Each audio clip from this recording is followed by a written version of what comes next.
Kemudian yang berikutnya, yang keempat ingin saya sampaikan adalah ini sebenarnya bukan turunan dari undang-undang yang bersangkutan, tapi ini dari undang-undang yang lain.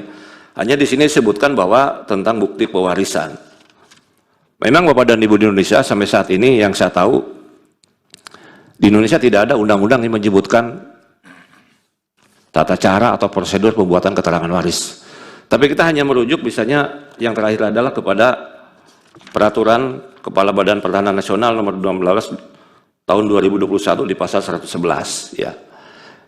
Yang dipersoalkan oleh pemohon yang saya baca permohonannya adalah bukti keterangan warisnya.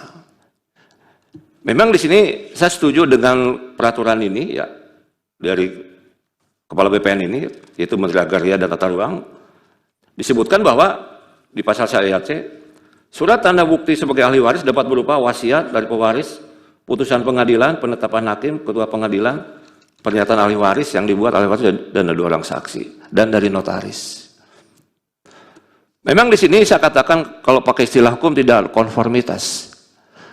Kalaulah ada orang meninggal membuat keterangan waris di hadapan notaris, maka mau tidak mau notaris akan bertanya ke daftar pusat wasiat, ada wasiat atau tidak ada. Ini kaitannya dengan penjelasan yang tadi.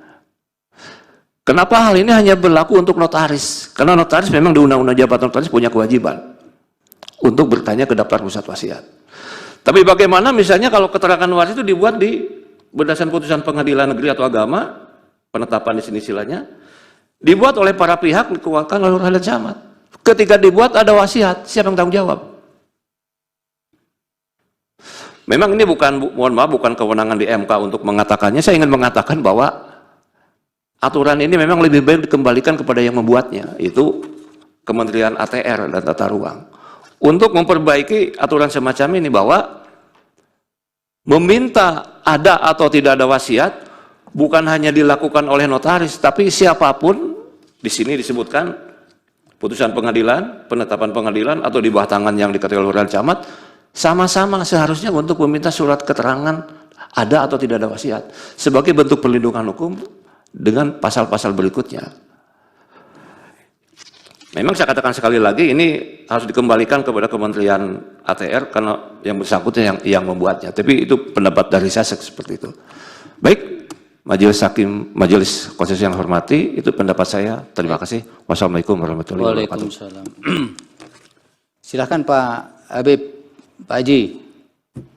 Singkat, padat. Baik, terima kasih atas semua pertanyaan yang sudah disampaikan Majelis Hakim yang saya hormati. Secara umum memang banyak pertanyaan yang beririsan sehingga saya menjawab secara umum saja dulu.